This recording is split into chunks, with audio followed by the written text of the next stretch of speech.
Alright guys, so now that I'm done wiring everything up, let's get a nighttime demonstration on how this is going to look, as I'm curious myself. So we're both learning this together.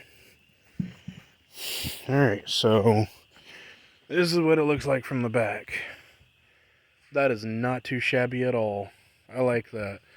So that's the running lights. So you've got the license plate light that's a running light. You got the brake light housing that also has a running light in it. And now I have my turn signals that also work as running lights. And instead of doing each turn signal, let's just do, there we go. Let's just do the flashers.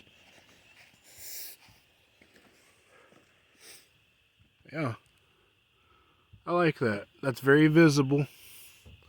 Video doesn't do it justice. It's actually brighter than you think. The problem is the battery is low.